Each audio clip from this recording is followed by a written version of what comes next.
ध्यान नहीं लगेगा। यद्यपि आपका आधारभूत विषय होगा, केंद्र बिंदु विषय होगा। विषय क्या होगा? कि परमात्मा होगा, ओम होगा, स्वस्तिक होगा, शंख होगा, तो जो भी प्रतीक हो वो आपका विषय होगा, लेकिन वो आध्यात्मिक होगा, वो विषय के अंतर्गत नहीं है। जितना है ये जो दैवीय वस्तु है उसके साथ हमारा संबंध होता है, वो केवल निरपेक्ष है। और वहाँ पर जो है आप ध्यान करते करते जब बिल्कुल एकाग्र हो जाता है, ध्याता ध्यान और ठीक त्रिपुट तीनों एक हो जाता है, तो समझो कि वहाँ पर आनंद की अनुभूति होती है। जब तक तीनों एक नहीं होता है तब तक वैसे आनंद की अनुभूति नहीं होती। तो आप जानते होंगे ध्याता किसको कहता है, ध्यान किसको कहता है, ध्येय किसको कहता है, पता है? ये लक्ष्य है। अच्छा, ध्याता जो है वह अंतःकरण को कहते हैं। ध्याता ध्यान करने वाला। ध्यान किसको कहते हैं? अंतःकरण से निकलने वाली वृत्ति जो विषय तक पहुंचती है उसको ध्यान कहते हैं। और ध्येय किसको कहते हैं? जो हमारा टारगेट है, जो हमारा लक्ष्य है, उसको ध्येय कहते हैं। तो ये तीनों जब एक होता है, हमारा अंतःकरण बाहर निकलता है, ध्येय को पकड़ करके अंदर लाता है, और अंदर लाकर तीनों एक हो जाता है। और वहाँ पर जो वृत्ति जो है वो पहले जाती है बाहर, फिर अंदर आ जाती है, तो एक हो जाती है। तो अंतःकरण के अंदर वृत्ति और वृत्ति के साथ ध्येय और अंतःकरण तीनों एक हो जाए वहाँ पर, तो उसको कहते हैं एक प्रकार से ज्ञान, इसको कहते हैं ध्यान, और उसको कहते हैं आत्मबोध। तो जब इस प्रकार की स्थिति उत्पन्न होती है तो वहाँ पर बाहर के किसी भी विषय की अपेक्षा नहीं होती, और उसको आनंद कहते हैं, ये आनंद होता है। तो इस प्रकार से व्यक्ति के जीवन में अभ्यास की जरूरत है। अभ्यास करेंगे तो कालांतर में आप देखो, एक और आपको बतावे कि संसार कभी भी किसी आध्यात्मिकता में बाधक नहीं है, बाधक नहीं। ईशावास्य उपनिषद का पहला मंत्र है, ईशावास्यमिदं सर्वं यत् किंचित् जगत्यां जगत् तेन त्यक्तेन भुञ्जीथा मा गृधः कस्यचित् धनम्। ईशावास्यमिदं सर्वं, जो कुछ भी है वो परमात्मा से आच्छादित है, परमात्मामय। आच्छादित मतलब ये नहीं ढका हुआ नहीं, परमात्मामय है, अर्थात परमात्मा का ही स्वरूप है। परमात्मा से अतिरिक्त तो कुछ नहीं है। ईशावास्यमिदं सर्वं यत् किंचित् जगत्याम जगत, जगत्याम जगत, अनंत अनंत कोटि जगत के अंदर, अनंत कोटि ब्रह्मांड जिसको कहते हैं, उसके अंदर परमात्मा का वास है। तो कहते इससे क्या मतलब? तो कहता आपको केवल एक ही काम करना, तेन त्यक्तेन भुञ्जीथा। संसार के पदार्थ बने हैं, भगवान ने मनुष्य को जीवन दिया, अंतःकरण दिया, 5 ज्ञानेंद्रिय दी, 5 कर्मेंद्रिय दी।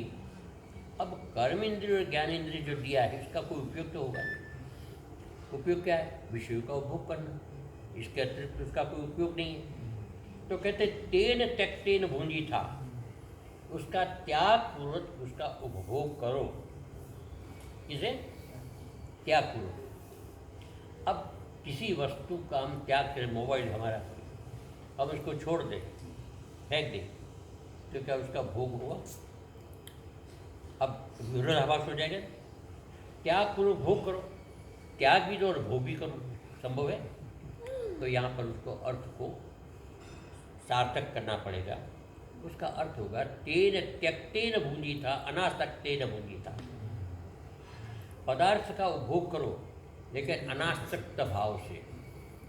अब अनासक्त भाव से भोग करने का अर्थ हुआ कि वस्तु के अंदर रुचि नहीं पैदा करना, जीवन की आवश्यकता को पूरा करना, जीवन की आवश्यकताओं को पूरा करना। जो जीवन के, अब जैसे भोजन है, रूप है, रस है, गंध है, स्पर्श इत्यादि जो भी है, इन सब की जीवन में आवश्यकता है जीवन जीने के लिए और जीवन साधना के लिए।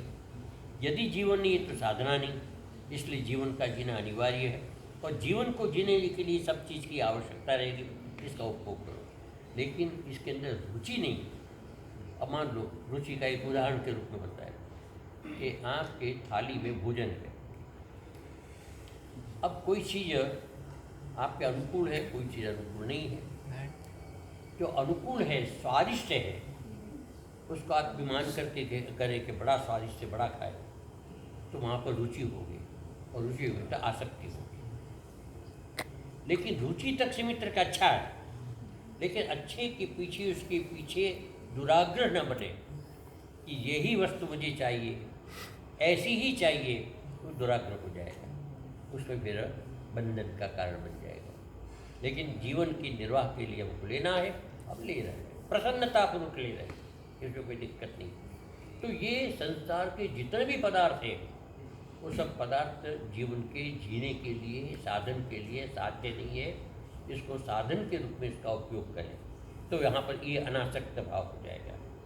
तो इस प्रकार से मनुष्य को चाहिए कि ये अनासक्त भाव से संसार को ग्रहण करें। एक दूसरा एक प्रश्न है, बहुत अच्छा प्रश्न है कि ईशावास्योपनिषद तेन त्यक्तेन भुंजीता अनासक्तेन भुंजीता, अनासक्त से, अनासक्त भाव से भोग करें। अब यहाँ थोड़ा सा समझने की बात है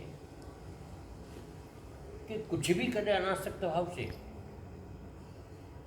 है समझिए, कुछ भी करें अनासक्त भाव से दोष नहीं, भोग करना है, अनासक्त भाव से कर ले तो कहते नहीं। तो वहाँ पर एक नियंत्रण दिया है, वर्ण आश्रम के अनुरूप भोग करें, वर्ण आश्रम के अनुरूप भोग करें। अर्थात आपका वर्ण क्या है, आपका आश्रम क्या है, आपके लिए क्या भोग्य है, क्या अभोग्य है, इस वस्तु को ध्यान में रखना, नियंत्रण हो गया। इसलिए मतलब गलत रास्ते पर नहीं जाएगी, ये नियंत्रण, मर्यादा। हाँ, मर्यादा। तो इस प्रकार से धर्मपूर्वक विषयों का उपभोग करते हुए संसार में जीना और परमात्मा की प्राप्ति के लिए प्रयत्न करना, ये मनुष्य का सबसे बड़ा लक्ष्य है।